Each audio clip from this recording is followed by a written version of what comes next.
நிகழ்ச்சியை பார்த்து கொண்டிருக்கும் அனைவருக்கும் என் இனிய காலை வணக்கம். அருள்மிகு பழனி ஆண்டவர் மகளிர் கலைக்கல்லூரி பழனி தாவரவியல் துறை தலைவர் முனைவர் ஆர் பிரேமா ஆகிய நான் எம் கல்லூரியில் நடைபெற்று கொண்டிருக்கும் அலுவலக ஊழியர்களுக்கான நிகழ்ச்சியின் ஒருங்கிணைப்பாளராக பணியாற்றுவதில் நான் பெரும் மகிழ்ச்சி அடைகிறேன். இந்த வாய்ப்பினை ஏற்படுத்தி கொடுத்த நம் கல்லூரி முதல்வர் முனைவர் என் புவனேஸ்வரி அம்மா அவர்களுக்கு முதலில் என் நன்றியினை உரித்தாக்குகின்றேன்.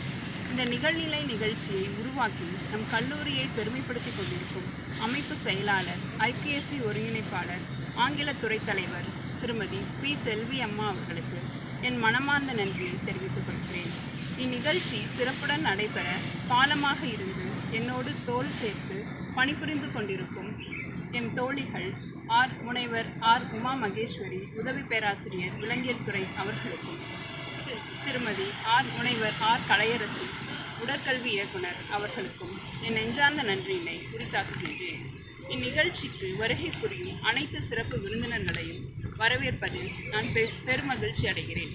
மேலும் மிகவும் ஆவலுடன் இந்நிகழ்ச்சியில் பங்கேற்று முன்னுரை வழங்கிய நம் கல்லூரி கண்காணிப்பாளர் திரு பி தங்கவேல் அண்ணா அவர்களுக்கு நன்றி கூறி, இந்த 3ஆம் நாள் நிகழ்வில் கலந்து கொள்ள இருக்கும் சிறப்பு விருந்தினர் பேராசிரியர் முனைவர் மோகன் பி பொல்லா, முதல்வர் கிறிஸ்து ஜெயந்தி சட்டக்கல்லூரி பெங்களூரு அவர்களை வருக வருக என வரவேற்பதில் மிகவும் மகிழ்ச்சி அடைகிறேன்.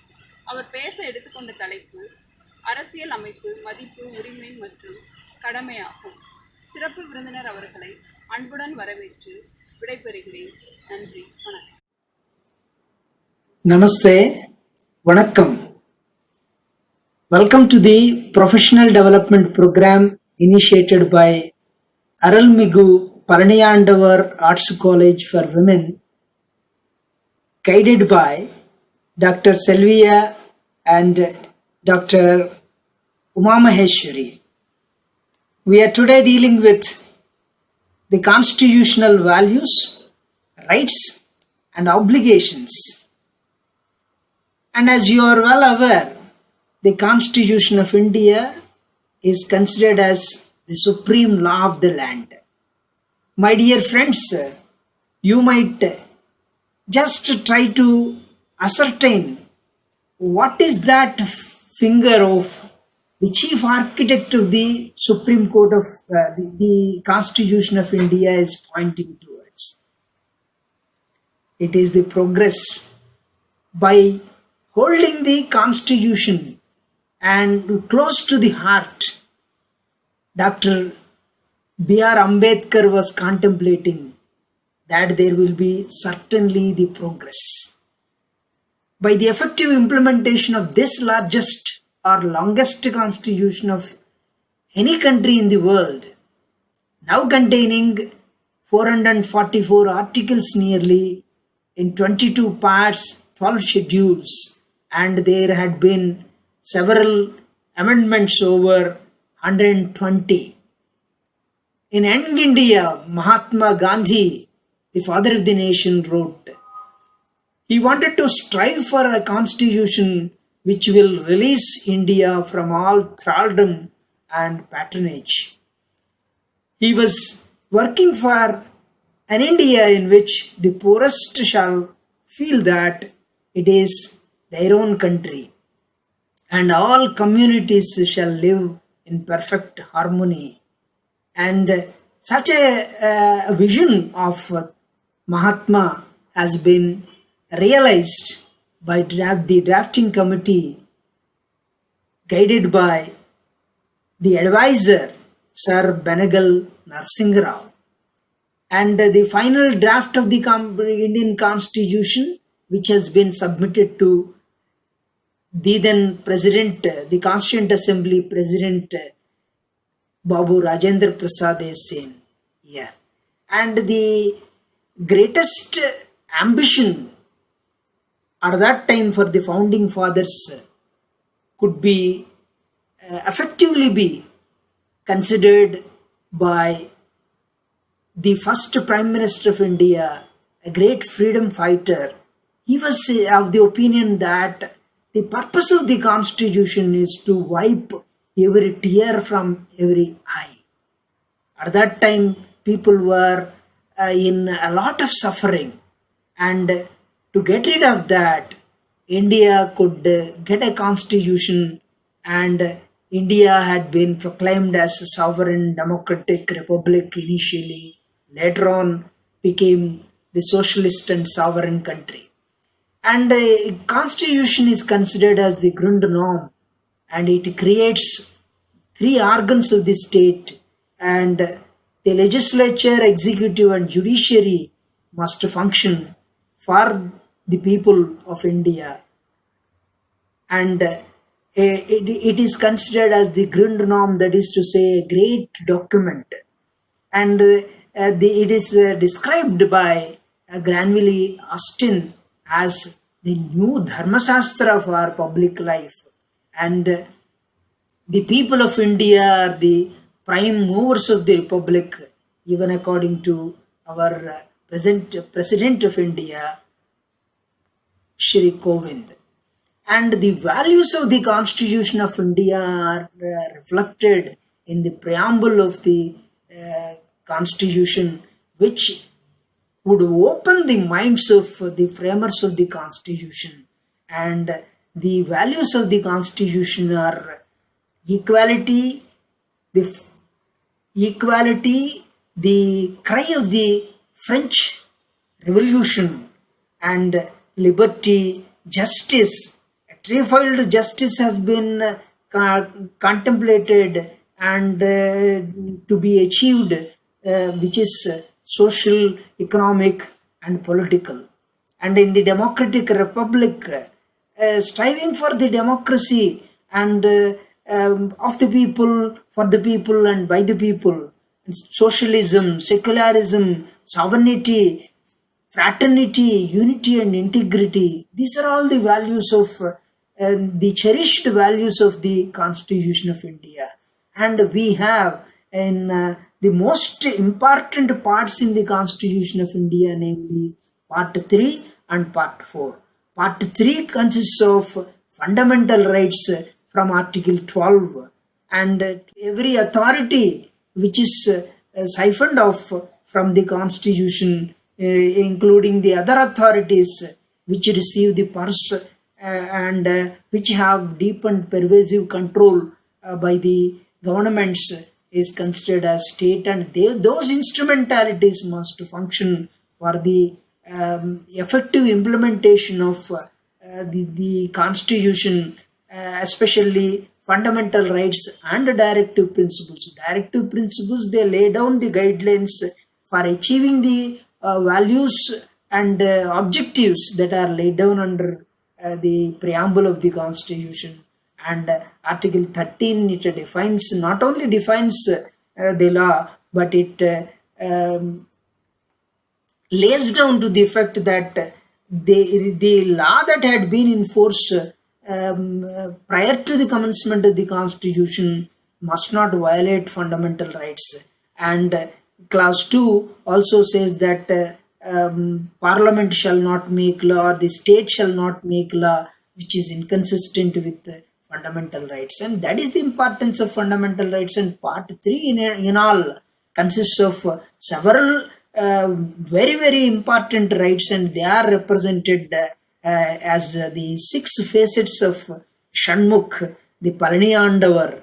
And the most important of all the facets is life, liberty, and the freedoms that are guaranteed from Articles 19 to 22. And equality right is guaranteed from Articles 14 to 18. And 6 fundamental human freedoms are guaranteed along with equality, and those fundamental human freedoms are embodied in Article 19. And we have right against exploitation guaranteed under Articles 23 and 24. And right to religion also is a facet of the Part 3. And cultural and educational rights are to be protected and preserved. And right to constitutional remedies is considered as a very great right.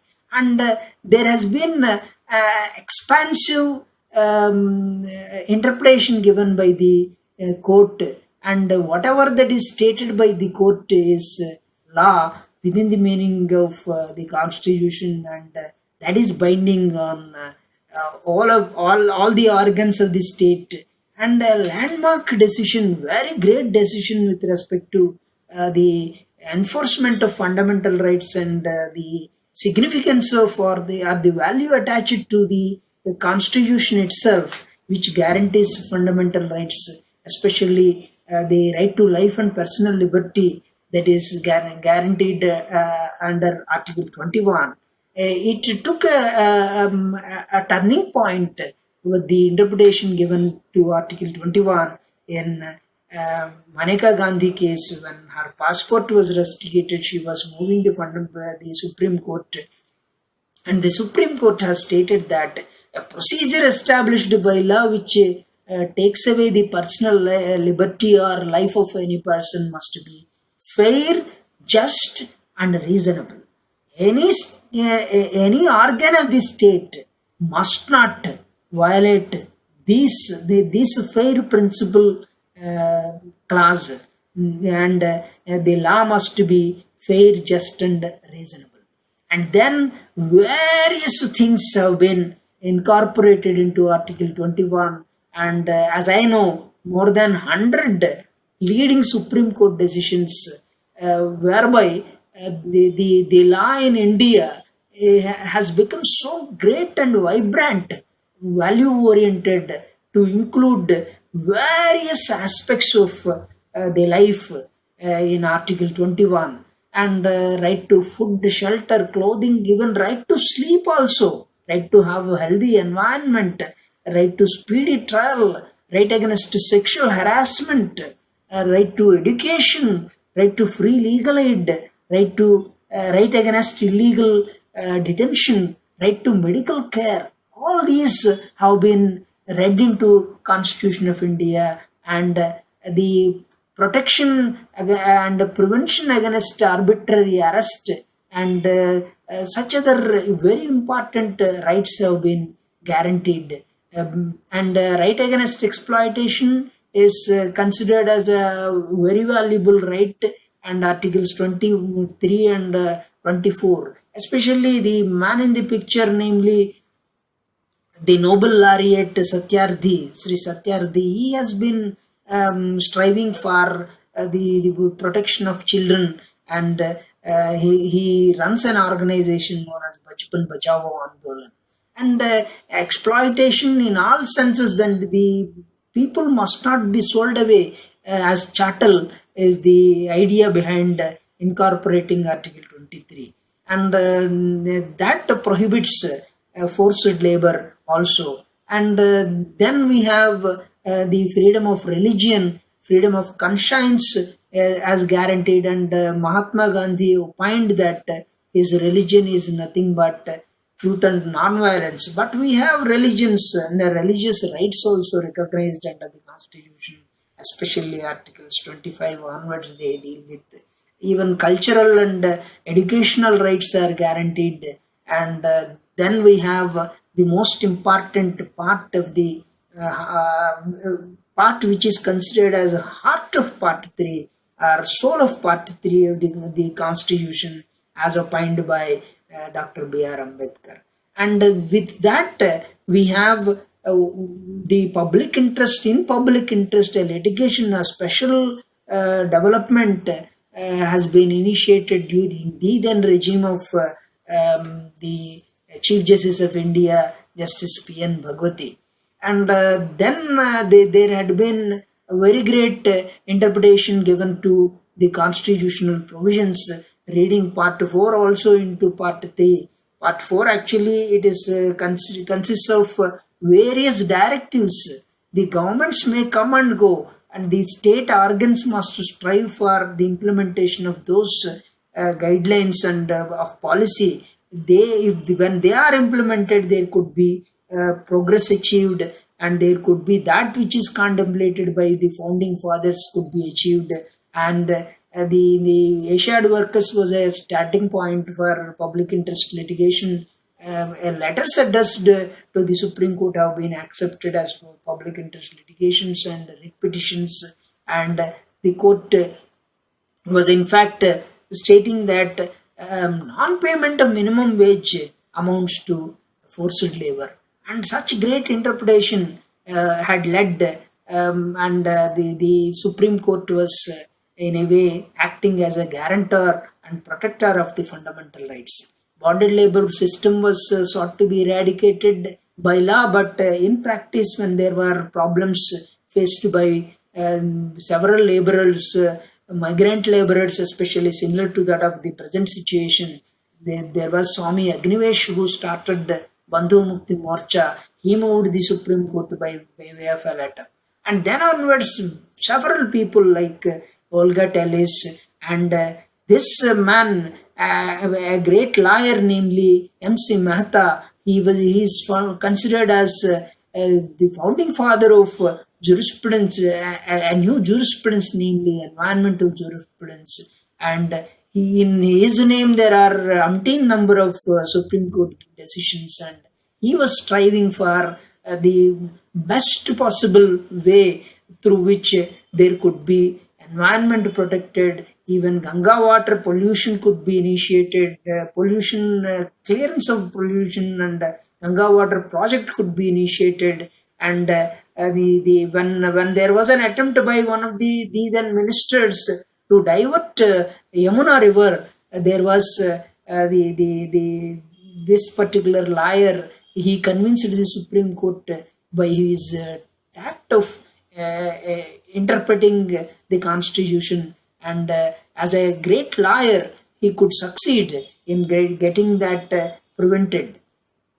And then onwards, there was an era started of interpreting the Constitution so widely that there could be justice rendered by protecting the fundamental rights and reading in a way the directive principles of state policy, which are equally considered as important even by by Baba Saheb Ambedkar, that the great ideal of economic justice could be achieved by implementing the part 4 of the Constitution, which lays down the directive principles of state policy.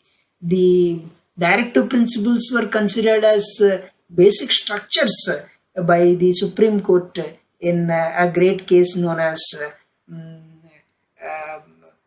Keshavananda Bharati versus State of Kerala. And the socio-economic political justice could be rendered, could be achieved by implementation of Articles 38 and 39. Free legal aid is provided under Article 39A, and organization of Panchayat and the great Panchayat system could be implemented under Article 40, and the right to work, though it is not guaranteed as a fundamental right, in a way by widely interpreting Article 21, there has been right to livelihoods guaranteed, and then securing of human working conditions and a decent work, and by providing living wage under Article 43, and workers' participation in management under Article 43A, promotion of cooperatives under 43B, Uniform Civil Code, which we have had very recently witnessed that an attempt is made to bring in some uniform civil code when the Supreme Court declared triple talaq as affecting the fundamental right to equality. And then we provide special protection of the weaker sections of the society, especially SC, STs, is provided under Article 46, and 47 talks about the living standards, nutritious food, and public health. Thereby, there ought to be prohibition of consumption of alcohol as a Gandhian measure. Then scientific and agricultural or animal husbandry rights, right to protect them is provided under Article 48, and environmental protection not only as a duty, but the duty of the government is to protect the environment and wildlife. That is also guaranteed. And monumental structures are to be preserved and protected as measures of cultural significance and the heritage. and the separation of judiciary from the executive so that there shall be no influence of the direct influence of the executive on the judiciary is provided under Article 50, and then promotion of international peace and security as Article 51. These are the very, very great basic principles which are equally important in the governance of the country. And for by the effective implementation of these directive principles of state policy, as I was telling you, there can be that. So the values, the constitutional values that are embodied under the preamble of the constitution, and in toto there could be effectiveness, and in a way all these 7 principles of public life which have been categorically stated and declared by the Supreme Court in a recent verdict of the Supreme Court, that selflessness, integrity, objectivity, accountability, openness, honesty, leadership, and these qualities could be even enforced by the governing the people working in the governance and public welfare in this welfare state. And the reasonableness is and as being a lofty ideal of social and economic justice inspires and animates the directive principles as opined by Justice P.N. Bhagwati. And another great luminary like V.R. Krishnaiyer, he was of the opinion that every directive principle is fundamental in the governance of the country. And there were some basic structures contemplated by the judges in Kesavananda Bharati case. The largest bench of the Supreme Court was constituted to decide that, and they identified these basic structures. The Constitution, you can't in a way destroy the value-oriented document, a very great document by name which can be called as a grand norm, a great document. And there ought to be supremacy of the Constitution protected. There ought to be the republican democratic form of government and the secular character of the Constitution, separation of powers among the 3 organs of the state or the wings of the state, and the federal character whereby there is a distribution of power, legislative, administrative and financial among the center and the states. And we have a typical constitution which is considered as a quasi-federal constitution, and there has been cooperative federalism which has been in a way in force now. And there are catena of cases wherein the directive principles have been read into fundamental rights, and thereby there can be welfareism effectively implemented through the enforcement of fundamental rights. And finally, we have fundamental duties also, and not only the rights consciousness, but there ought to be fundamental duty consciousness, and we need to strive and support the government as fair and great citizens of this country. And Article 51A, it provides the first ever such a duty is that the fundamental duty is to respect the national flag and sing national anthem. And there was a peculiar case where some children, they were not singing the national anthem as they have some religious objection, and they were only standing, bowing down their head, and it was objectionable, and they were rusticated and sent out of the school. The Supreme Court considered that point in the famous national anthem case, namely Vijay Emmanuel. And we have the next fundamental duty to cherish and follow the noble ideals. And that idealistic life in general in India is what is contemplated, and we have in every vein that kind of spirit. And the national struggle all the time is appreciated, and it is an inspiring beacon for us all. And to uphold the sovereignty, unity, and integrity of India.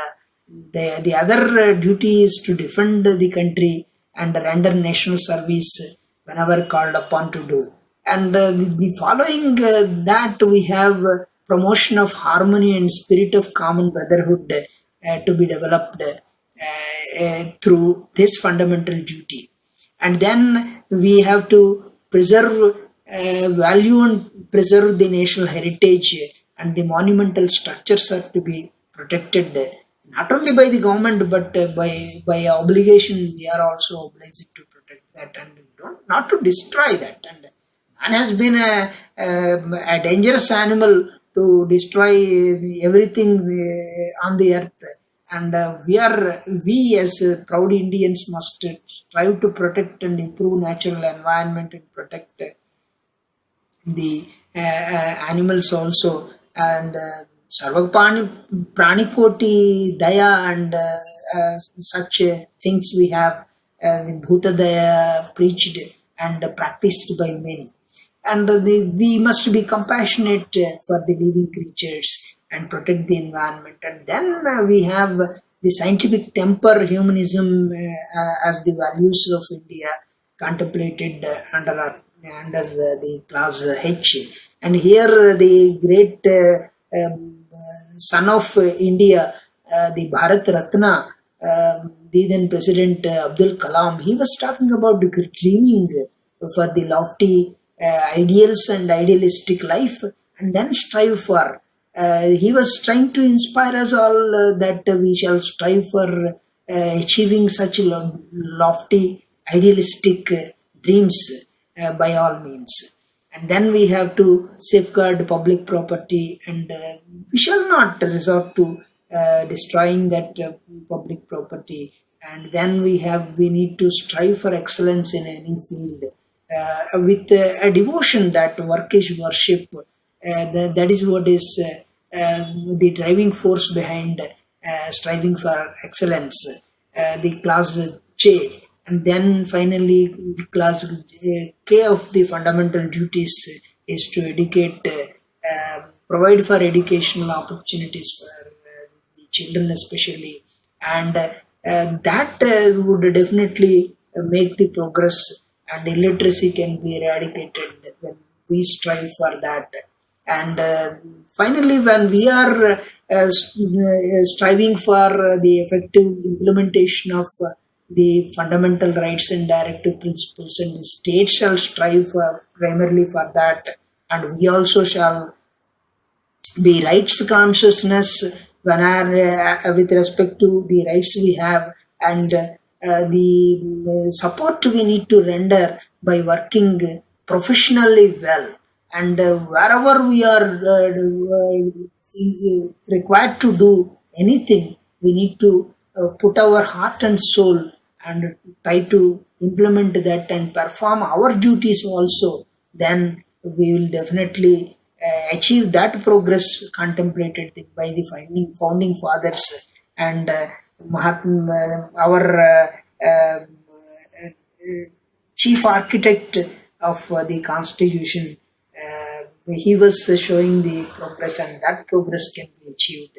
And Namaste India, and a word of appreciation to Dr. Sylvia and Uma Maheshwari for giving me an opportunity, and thank you very much.